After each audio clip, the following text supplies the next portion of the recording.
Bonjour Karine. Bonjour.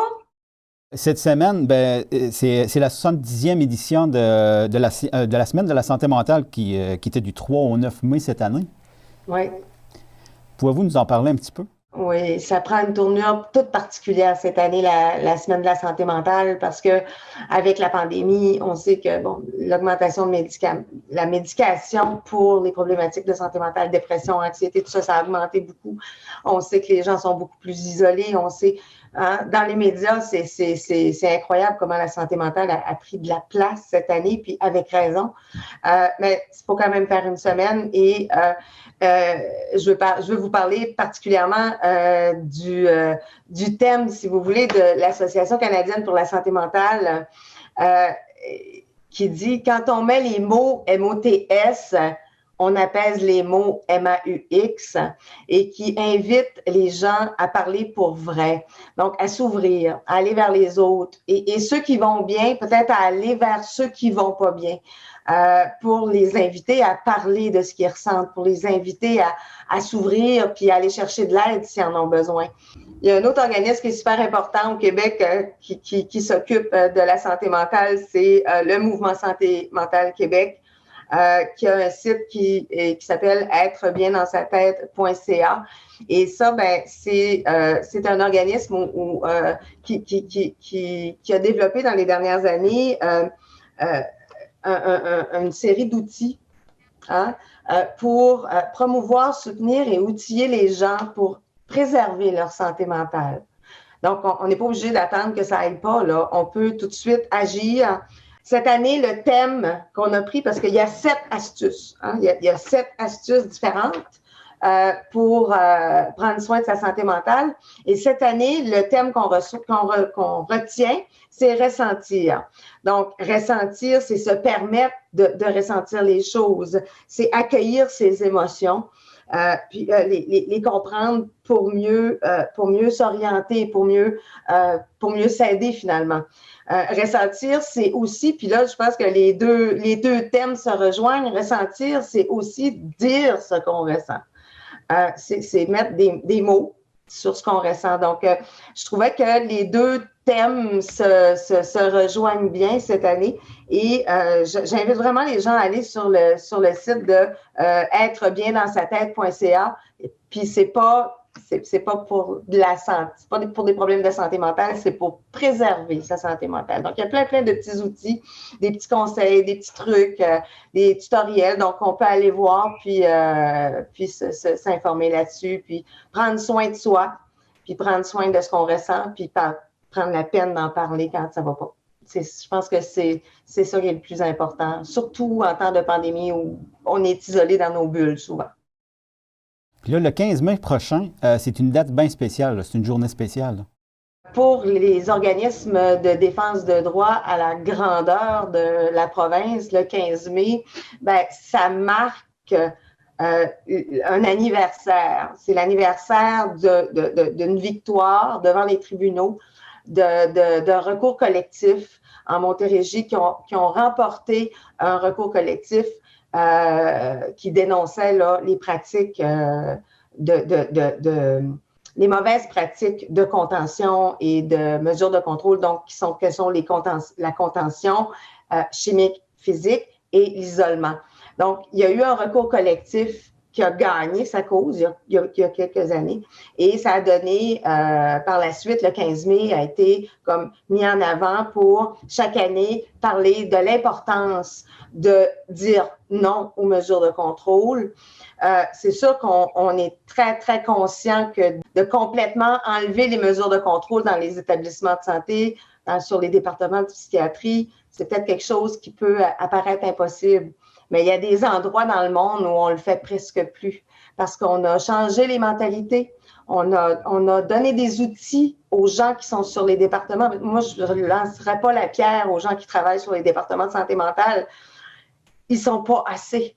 Ils sont souvent débordés et mettre quelqu'un en isolement, par exemple, ou l'attacher, c'est éviter qu'il soit dangereux pour lui ou pour les autres sur le département. Mais c'est parce que c'est pas ça. La loi, c'est ça, oui, mais c'est que il y a moyen de changer ça. Il y a moyen d'améliorer les pratiques en changeant les mentalités, peut-être en améliorant, par exemple, dans certains pays, on a pris les départements de psychiatrie, puis on en a fait des lieux où il fait bon vivre, avec des cadres sur les murs. Tu sais, c'est pas un milieu hospitalier, c'est plus relax. De l'aromathérapie, des loisirs sur l'étage, des gens qui sont là pour écouter, pas juste des soignants, vous voyez? Donc, c'est changer complètement la philosophie. Il y a moyen, en faisant ça, puis ça n'a pas besoin de coûter des millions, là. Peut-être qu'à l'échelle de la province, ça coûterait des millions, mais je veux dire, pour chaque établissement, pour changer les pratiques. Je sais qu'il y a un établissement à Gaspésie qui a, à un moment donné, engagé ils ont fait un projet pilote avec un animateur de loisirs.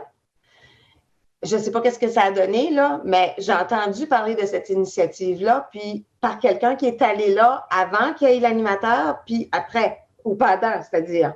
Et il a trouvé que c'était toute une différence. Donc, c'est ça, c'est que avoir un animateur de loisirs, par exemple, ben, c'est quelqu'un qui va être là pour écouter, qui va être disponible, qui n'est pas un soignant. Hein?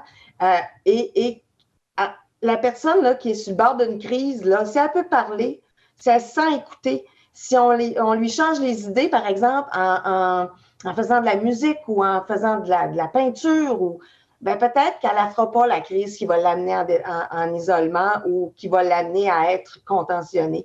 Donc, mais ça, c'est tout un changement de philosophie qu'il faut apporter, puis c'est sûr que ça va prendre longtemps, mais c'est pour ça que le 15 mai, c'est important et que je vous invite à nous suivre sur notre page Facebook de Droit et recours pour justement voir comment ces mesures de contrôle-là, ben, c'est un symptôme d'un système qui est insuffisant. C'est-à-dire qu'il n'y a pas assez de monde pour s'occuper des gens malades. C'est dans tout, mais c'est aussi en santé mentale. Et il y a moyen de faire autrement. On a entendu cette semaine parler des enfants de la DPJ, puis on a entendu parler du fait qu'il y a moyen de faire autrement. Ben, c'est le cas aussi en santé mentale sur les départements de psychiatrie. Il y a moyen de faire autrement pour que les gens soient moins souvent attachés, contentionnés, parce qu'il n'y a absolument rien de thérapeutique là-dedans.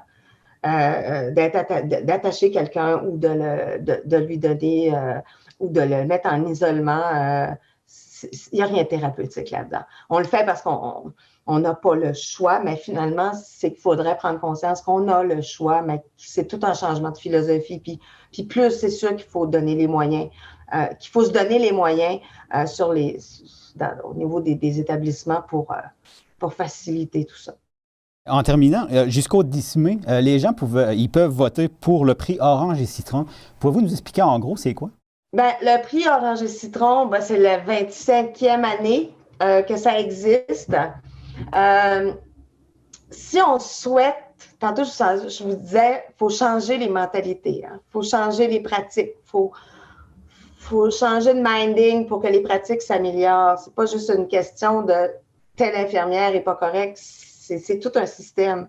Et donc, les prix Orange et Citron, c'est là depuis 25 ans pour récompenser les initiatives ou les gens qui font des choses positives qui vont vers l'amélioration des pratiques. Et d'un autre côté, ben, il y a les prix Citron qui vont pointer du doigt les organisations ou les établissements qui ont de mauvaises pratiques, particulièrement. Donc, cette année, ben, on a décidé, vu que c'est le 25e, de mettre en lumière les anciens gagnants de ces prix-là pour appuyer sur le fait qu'il y a moyen de faire des changements. Donc, je vous invite, je ne vais pas vous parler là, de tous les mises en nomination. Il n'y en a pas en Gaspésie, mais je peux vous inviter par contre à aller sur le site de l'AGID SMQ, donc l'Association des groupes en défense de droit. Donc, c'est l'AGID, agidd.org. Et sur ce site-là, ben, vous avez toutes les informations. Puis là, on peut voir là, exactement. Là, vous avez un formulaire à remplir en ligne. Vous pouvez voter. Ça prend 2 minutes.